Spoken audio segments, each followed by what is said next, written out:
Welcome to the Consulting Leaders Podcast, where we talk about the business of consulting. Whether you're looking to grow your practice or learn from the stories of leaders in consulting, you're in the right place. I'm your host, Guillaume Jouvencel, ex-PwC and co-founder of GHA Marketing. Join me as I interview the best consultants in their niche. Let's get on with the show.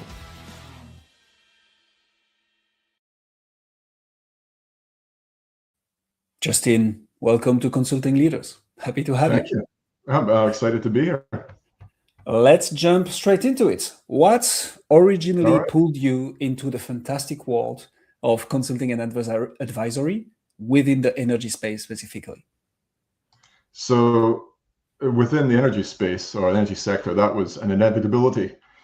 I'm second generation oil and gas out of Aberdeen in Scotland. And so my family has been in the North Sea energy sector since the beginning. And my career started on the electrical side, initially in kind of project management roles, speaking to really everyone in the supply chain who had something to turn on or off. And so that combination, and having traveled globally, has given me a deep insight into how complex energy projects are actually built. Most of that time was spent in a sort of David versus Goliath role, cherry picking the strengths of multiple smaller, more specialized vendors to go head to head with huge brand name market incumbents, and then getting technically approved, commercially approved, and winning against perhaps the odds. And then when I moved to Houston, I would consistently find myself asked by various members of the network, who should I speak to at a certain company about a specific project? Who was bidding? Did they know any good engineers? Who would be a good fabrication partner? So this was all the kind of fledgling embers of an idea that grew to become a business, seeking to kind of put together the right partners, the right clients at the right time, and kind of bridging that gap between specialized technical capability and the projects that desperately need it. I mean, I've personally been to Houston, as I told you earlier, huge oil and gas space. And if it's in the family roots as well, then it all makes sense. So tell us a bit more about what specific problem you're solving right now as a consultant and together with cSolutions. What problem do you solve for? So the problem that I sought to solve really from the beginning for myself, which encompasses the foundation for cSolutions, is the problem of single cycle dependency. So most companies, most consultants are tied to one portion of the energy sector. It could be offshore oil and gas, or it could be within wind, or it could be onshore wind, or it could be refinery and plant focused. And so when that sector contracts, and they all do politically or economically, these companies struggle to survive. So I sought to build what I've coined the ecosystem of solutions that spans the energy infrastructure spectrum. So we've got partners with specialized firms coming from the offshore platforms, the LNG facilities, wind installations, and even into emerging technologies within nuclear and to address the AI energy infrastructure needs.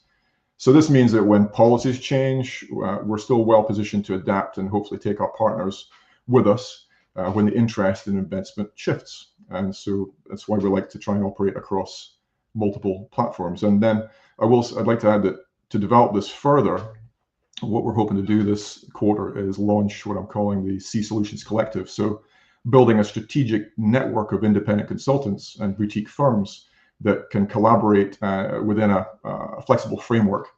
And so we're kind of creating this ecosystem with complementary capabilities that could actually work together. And I think for me, it's not just about addressing challenges of our own business resiliency, but I think it's serving the greater good within the energy sector too, because the energy transition needs this cross-pollination of skills and experience. As an example, we were working heavily in offshore wind projects, and we brought to the table engineering, fabrication for the platform jackets and topsides, advanced HVAC design for challenging unmanned operation, cable pulling winches, innovative elevating platforms for installation and maintenance, and even specialist labor directly from offshore oil and gas. So this ecosystem model means we can orchestrate that entire capability set and more. Okay, so it's so interesting. I recently, so back to the fact that project in that space, companies in that space end up winding down at some point. pun intended. It's funny because I recently came into the world of late life and decommissioning in the energy sector. Because with a partner, we started working with a company that does exactly that. So 2 weeks ago, I would have not understood anything of what you just said, Justin, but it happens that now I do. To go back to the problem statement and the outcome, in everything that you just walked us through, what is the outcome that you help your clients achieve? So there's two sides, or maybe even three sides to the coin. There's the partners.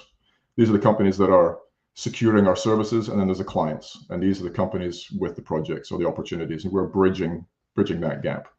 And so the foundation is built on network and understanding of the project dynamics and where to. And fortunately, we are able to, with a lot of our partners, build into projects quite early, get that conversation going early, and maybe concept or feasibility, and then we can then see the project timeline and drop our other partners. In our back pocket, we've got more than just our initial conversation point. We can then start bringing in others that are complementary in that space. So who is it that you're helping that with? I mean, I suspect it's within the energy space, but do you have a typical client and industry niche? Do you have a company size? Who is it that you're helping the most? So I guess who would be our ideal client? Let's use the marketing terms indeed. Who's your ICP, Justin? So within the model, it's very much dictated for us by our partners and their products, their technologies, and their services. I will say that we are on the client side, we liaise directly with asset owners and operators, developers, engineering firms, OEMs, fabricators, yards, and contractors across the energy spectrum.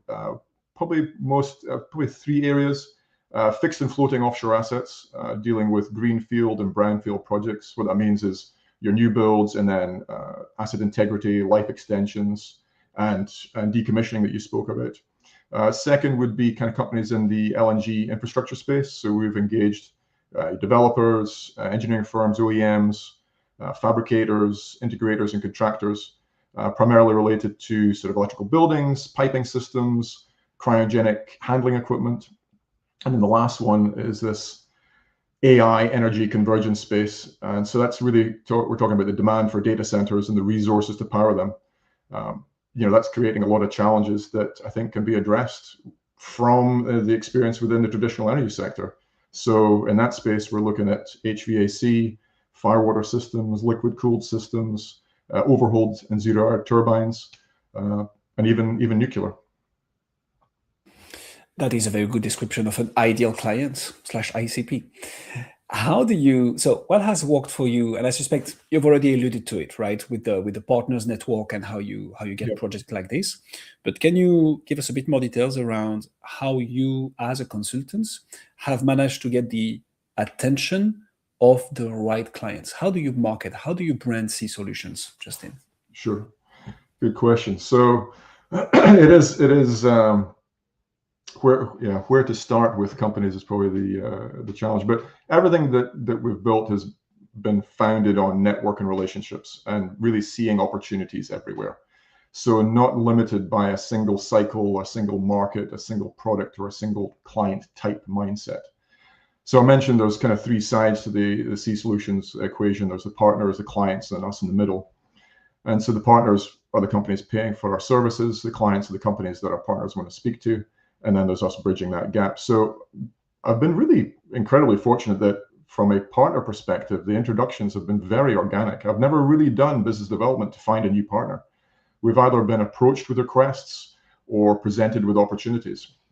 And so then in that scenario, it's really a discussion about what they offer, what they're looking for, and we can then explore if that really aligns with what we can offer. And if we think it does, we present a proposal, and then by that point, it's purely down to a commercial decision on their part.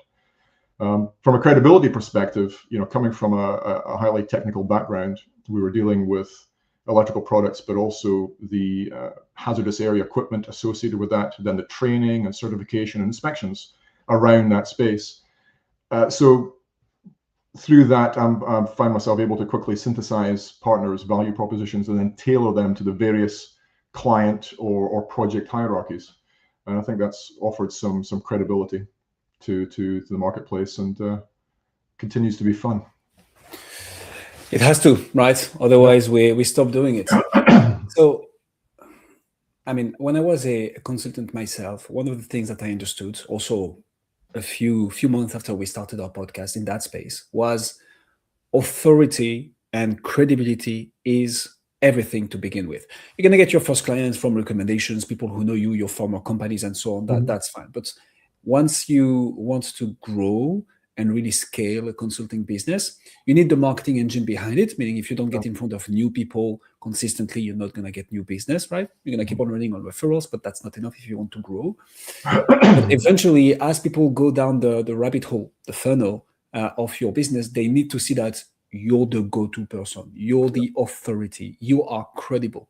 So obviously you have your backgrounds, but what are you, I mean, my question would be, the B2B coaches and consultants listening to us right now, to your story, what can they learn from beyond the background? What is it that you're doing to assert this authority and credibility in front of your ideal clients? Are you talking about our partners or the clients? That's a great point. Because the partners fuel where my attention goes, and the clients will obviously be interested. But in my selection of the partners, I want to be sure that would appeal to the clients and the projects that I'm playing in. So that is such an interesting point, actually. I didn't even think of it like that. So you're making my job more interesting, but a bit harder as well, Justin. So thank you. So let's start with the partners. How do you show that you're credible and that you're an authority in front of people who you're not going to work with, in the sense that they're not going to be the final customer, the one paying you, but they're going to be the one introducing you to the right people? So in order to do that, and that's something I've learned also in our business, people are happy to do referrals, not for the referral fee. The referral fee is a nice to have, of course, but it's more because they're going to propose someone to one of their clients or their partners who they know will deliver good results. And you build further goodwill when you introduce the right partner. But for that, you need to believe that that partner can help your clients. Yeah. So how do you build that authority? That comes through the initial discussion with the partners. Yep. Sorry, go ahead. So that comes with as I said, I've not really been fortunate enough to have to aggressively go after or develop partnerships as such. But we still have to have the conversations with potential partners who are presented. And so it's a discussion. It's not me suddenly saying, I'm going to 10x your business in 6-12 months. I want to understand what they do.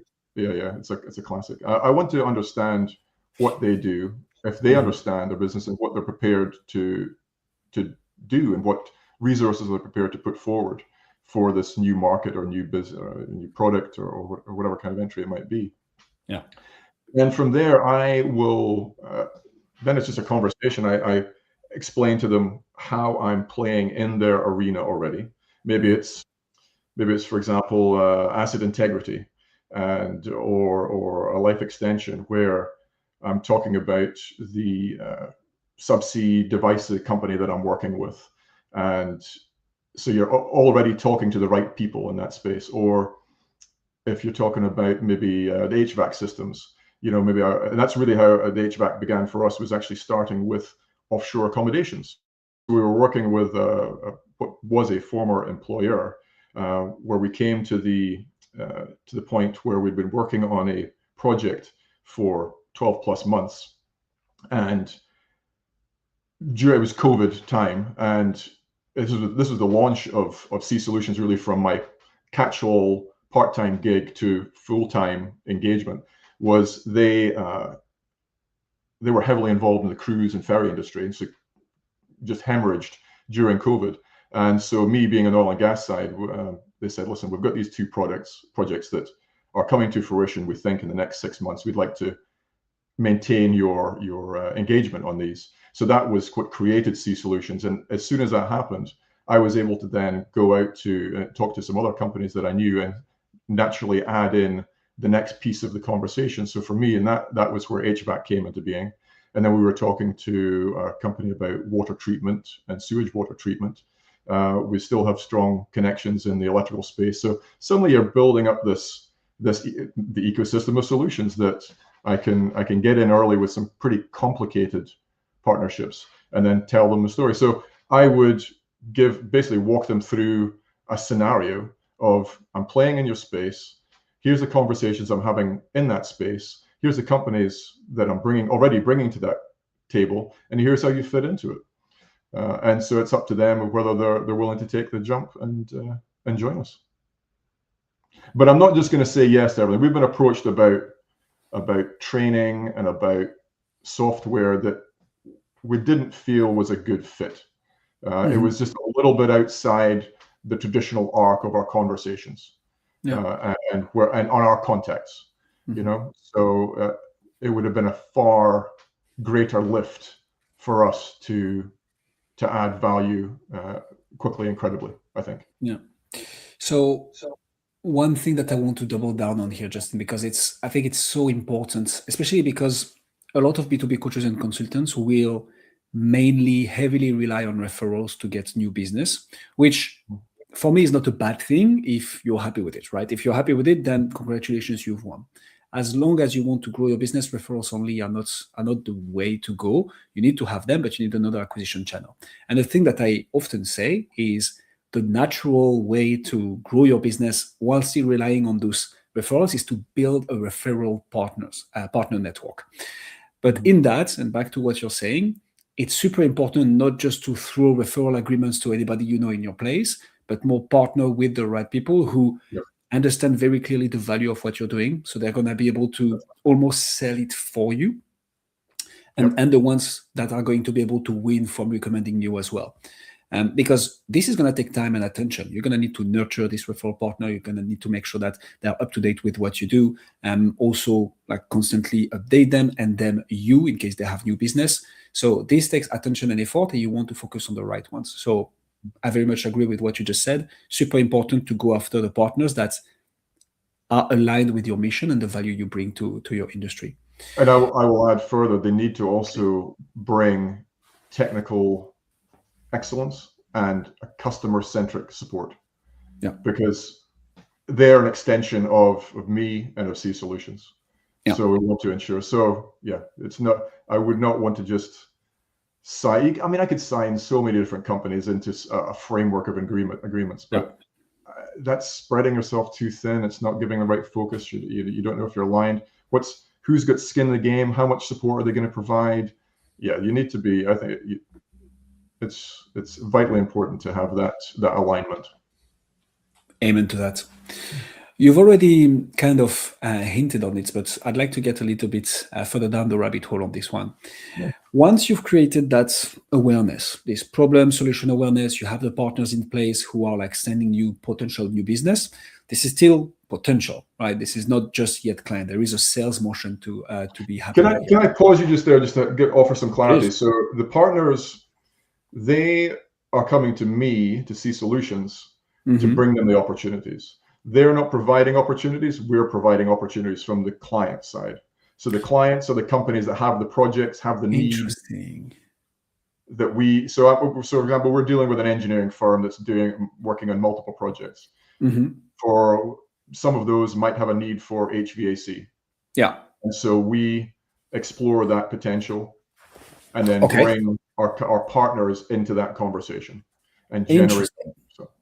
Okay, thanks for the clarification. I didn't get that. So, and those partners never bring you new business thanks to the clients that they're working with? Yeah. Okay, interesting. Because invariably they're either coming from maybe overseas and don't have a presence. So what we're offering is like a low risk, high yield business development representative. Yeah. Or we're maybe bringing an established company that's here into new opportunities, bringing a new product or looking at new markets that they could perhaps work within. Super interesting. So they're already both in both those situations, they're already doing their own business development. Yeah. They're already generating their own inquiries. We're an addition to that. So thanks for the clarification. My mistake then, I misunderstood this. But then on the other side of things, how do you market, brand, and establish authority in front of your clients so you can attract new ones? and feed your partner with that. Yeah, for sure. So the client side, the sales for partners, it can be quite a fairly quick sales cycle. But on the partner side, on the client side, we initially started focusing on large capital investment projects. So with owners and engineering firms and yards. So the sales cycle can be years long, depending where you jump into the project timeline. And so we're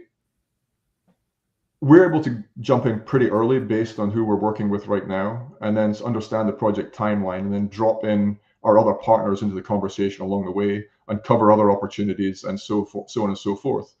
And then from there, we build up a larger picture of the yards, the OEMs, the package equipment vendors, and subcontractors globally who are also bidding for their scopes in the project.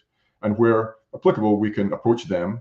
And then in turn, you're kind of seeing this project Venn diagram blossom and evolve before you.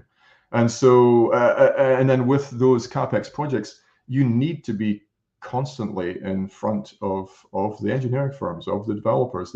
They create new teams for every project, and if you're lucky, you'll get brought over to the next one. So the goal would be always to try and get within their approved vendors list, and so it is a little easier. But invariably, it takes a lot of legwork to keep spreading your word. And of course, the buyer profile has changed now, or even the engineering profile has changed. It's very challenging to get people on the phone, if at all. They're inundated with emails, and invariably the first response I always get from a litany of email attempts to reach them is, "So sorry I couldn't get back to you sooner." So, but it doesn't mean they're not going online, they're not researching, not building their mental model or map of what they can use and who can they trust. And so it's trying to maintain that online presence. And so I try and do that with LinkedIn, not so much for cSolutions, but more for our partners, so that when I do reach out to the clients and they jump onto my LinkedIn profile or cSolutions LinkedIn profile, they see, oh, there's that company that you mentioned. And then I'll try and give them an example of how the ecosystem of solutions works, jumping from maybe accommodation to HVAC to asset integrity and renovations or refurbishments. And so try and paint the picture. And then you've got, so that's the capital projects. And then on the operational side, or the OpEx, that can be far more opportunistic. We could, the scenario is abound that we'll deliver a technical presentation with our partner or a lunch and learn, and then that immediately generates an inquiry and a PO. But of course, they can also say, "I wish you were here 6 months ago." So timing can be everything, and how visible you are is important. Tell me more about the lunch and learns. Yeah. How do you do that? How do you orchestrate a lunch and learn to attract new business and connect the people who come in there with the right partners? So lunch and learns was the idea of conducting a presentation is pretty uniform, but here in Houston, with so many companies coming in interested to pitch you their better mousetrap, rather than having a litany of technical presentations through the day, a lot of the developers or owners and engineering firms like to organize lunch and learns. So you come in, and it's not a sales pitch. You must present them with useful technical information, obviously geared towards what your product or technical service. And partly because they like to include continued education for their engineers. So in order to get your PE here, you must have continuing education. And so the hour over lunch gets them fed, which you provide food for an engineer, they're going to come running, and and the educational portion. And those are in person, meaning you do that. That's okay. Yeah. Cool. I like that, and I think so. That's one of the things we see some consultants getting lots of traction with, and not necessarily lunch and learn, but more like presentation that's going to bring value.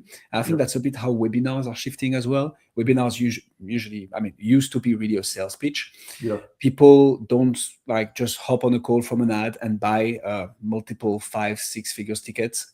It's like we live in a trust recession world. So really having this approach of educating your market, educating your industry, being fine with the fact that 50, 60, 70, maybe even sometimes 80% of the audience will never buy from you. But it's about building that credibility, that authority, planting the seeds, because they might not work with you right now, but they might in 2 years' time. And then there's going to be a small portion of this audience who's going to be interested. And since you provided that value first, now it makes sense to look further into what you do. Hey, you liked this. You can have more if you reach out to us and have a conversation. Absolutely. Let's talk about farming in consulting, Justin. The reason I'm asking this is when I was a consultant myself, the partner who kind of taught me everything was like, Guillaume, there are two types of consultants. There are the hunters and there are the farmers. And he was like, I'm a hunter. I love the smell of fresh blood in the morning. I love to go after your business. That's my job. Yeah. And he was like, but the partners growing the fastest, the ones bringing the most money to the firm are the farmers. The ones who are able to take that initial engagement, over-deliver, so exceptional at operational delivery, and then transform this engagement into a multi-layered, multi-year project involving all the teams from the firm. Like those are the ones shining the brightest. How do you farm, Justin? So the farming, I think, comes from the fact that I have many reasons to have a conversation with a client. I've got a bag of partners, this ecosystem of solutions that I can come in and I can bring value on multiple fronts, have multiple discussions, and then also and then you can sprinkle in the hunter mentality into that farming activity by virtue of understanding, having the conversation to explore where else they're having challenges. So yes, I'm talking about accommodation or HVAC or hydraulic pipe networks, but then you can, you may see a little thread of a desire to better understand. We saw it with offshore wind, dealing with international yards who would have to come over here and employ local labor, unionized labor up in the northeast of the US. And so we said, oh, there's an opportunity for us to help. And so we were offering that. There was other scenarios where we had an engineering firm interested to come into the US and build out the offshore substation platforms. And so my initial interest was, hey, I've got this HVAC partner, it would be ideal to fit in that. But then I recognized, oh, wait a minute, these guys don't know the yards they could potentially partner with. So over the course of a week, I took them along the Gulf Coast and introduced them to a variety of different yards. They gave the pitch about what they were looking for. And that eventually resulted in a joint venture. And we were able to drop our HVAC into that mix. So it was kind of the indirect hunting mentality. So yeah, it's ongoing. It's just a constant evolution. The hunting, whatever, at every turn while farming. If that makes sense. No, 100%, and it does. And I think this is so. I think good farmers are essentially they are great at operational delivery, but they also know when to go for the upsell kill. And I think that's what the partner who taught me, that's me interpreting his words now.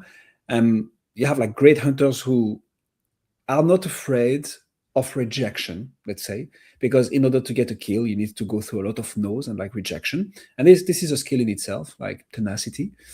But farmers know exactly when to go after the next kill. And we're talking really like hunting jargon here, but in the sense of over-delivering and then being like, hey, this is what was agreed. Here is everything we've achieved. Remember, we were there, now we're here. By the way, we've identified this, and that during our work together. Turns out, if you implement this, you will have XYZ benefits, and I have the exact right partner who's done that for other people like you already. Would you be open to having a chat? So as you say, it's always a mix of like farming and hunting at the right time. And I would say I'm also very fortunate with the partners that we've aligned with, which isn't by accident or by mass, and that they too are force multipliers for cSolutions. That they do what they said on the tin and are able to have that good support after my initial, taken to the point of that introduction and working through, the inquiry and order process. So back to what we were saying earlier, although I misunderstood what you meant with partners initially, this still applies. Like if you select very carefully and thoroughly the people you work with and introduce to your clients, and eventually they're going to do the selling for you, because good work delivered means more work with that person or more recommendations. So that does make absolute sense. Yeah. A bit of a curveball for you, Justin. Oh, okay. What's your, it's not that much of a curveball. What's your biggest challenge right now? What is the thing that, the nut that you're trying to crack, that if you do crack, you're going to take the whole business to the next level? What's that one challenge? Great question. Yeah, the biggest challenge is definitely scaling the ecosystem model without diluting quality. So it would, as we've touched on already, it would be super easy for me to sign multiple partnership agreements just with everyone. But it's really important for me to truly integrate them into the ecosystem of solutions narrative, and ensuring that their value proposition also brings with it technical excellence and a client-centric support. So to address that sticking point, that challenge, we're launching the cSolutions Collective this quarter. So instead of trying to hire people, more people internally, we're creating a framework where independent consultants and boutique firms can collaborate through various tiers based on their capabilities and commitment level. But making that work requires obviously a lot of cultural and personal alignment, and not just contractual agreements.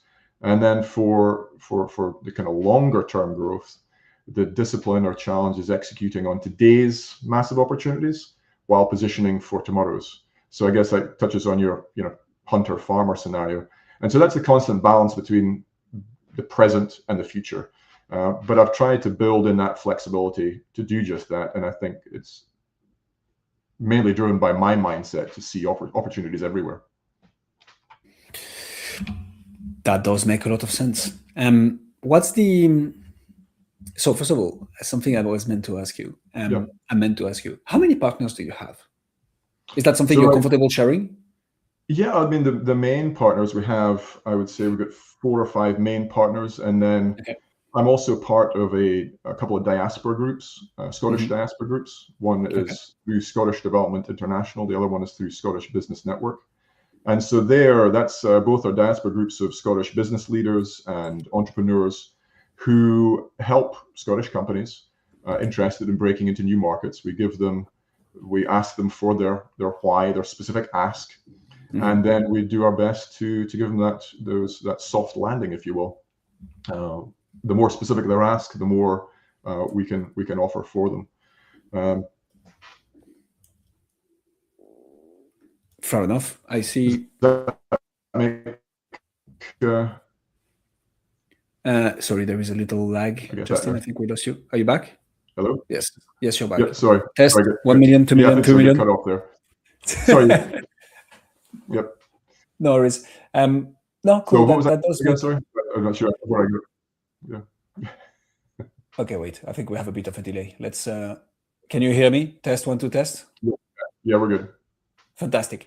So yeah, the question was around how many partners do you have? The reason I'm asking you is because I saw that you were displaying them on your website. So hopefully that wasn't too much of a curve question. But yeah, no, that does make sense. Yeah, so there are those that we devote our time to, and then there's those that are maybe a little more altruistic, so they're maybe at earlier stage founders who, and so we're going to be careful with that as well. We like to work in that space, which aligns very well with our collaborative nature, but we also need to be cognizant of those that are paying for our services.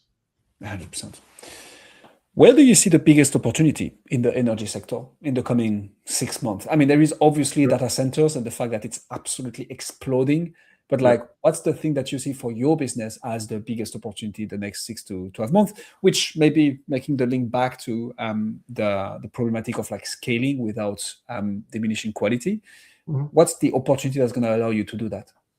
The ones that this last year was definitely about planting a lot of seeds, because I think everyone was shaken up by the change in administration here, really globally.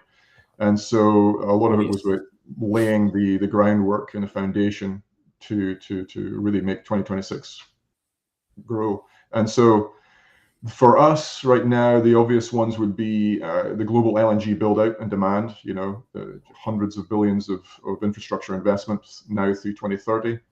And then, of course, with the geopolitical shift towards US LNG exports, that creates a decades-long demand story where offshore projects, both new build and the asset integrity and life extensions of those offshore producing assets. You mentioned data centers, so yeah, for me, it's the whole kind of AI energy convergence. These facilities need city level power and management and cooling systems, sometimes in challenging environments, and it's near zero tolerance for downtime. And so, from my perspective, the opportunity there speaks to the engineering DNA which we find in offshore oil and gas. Complex systems integration in challenging environments. Redundancy and reliability engineering, where your downtime costs millions, thermal management in extreme conditions, digital twins, autonomous operations. So the companies with the expertise that built platforms operating in thousands of feet of water, those capabilities don't become obsolete for this transition. I think they become the foundation, as we saw with offshore wind. And then I'm also pretty excited about nuclear, particularly with SMRs, the small modular reactors. And the potential for floating nuclear, which could solve the problem of energy demand, but also the reservations about a lot of onshore nuclear development. But speaking about transition, I would be remiss not to mention that I don't think we should be talking about fossil fuels versus renewables. It's about energy density, it's about infrastructure complexity, systems integrations. We need to ensure reliable, affordable, and sustainable energy. We should be coming from an oil and gas background, doing it all over the world. We shouldn't be demonizing a sector that still provides 80% of the world's energy demand and will still provide 70% of that energy mix by 2050. So the question isn't about, whether we need traditional energy sources going forward. We absolutely do. The question is, what can the experience from those traditional energy sectors provide in engineering and capability? And so I think when we can understand that, we can stop crippling a sector when all we're hearing really is the demand for more energy. I think the parting message would be we need an all of the above energy evolution, not transition. I mean, this would require a complete other episode, and I'm not sure that's the right one for consulting leaders. But I think one of the very few things that we French did very, very, very well was the nuclear energy sector 20 years ago, because we kind of messed it all up since a few years. But couldn't agree more. Justin Hoffman, ladies and gentlemen. Justin, if people want to find out more about you, your partners, see what they do, where should they go? Well, you can go to our website, which is www.getcsolutions.com, or you can easily find us on LinkedIn under cSolutions. I usually try and post about the partners we work with, their capabilities and experience, what sets them apart, value propositions, and then there's usually a little sprinkling of the story that the cSolutions can tell for those partners. And find me on LinkedIn too. Always open to networking. We'll put all the links in the description. Justin, thank you so much for coming on Consulting Leaders. Thank you so much for the time. I enjoyed it.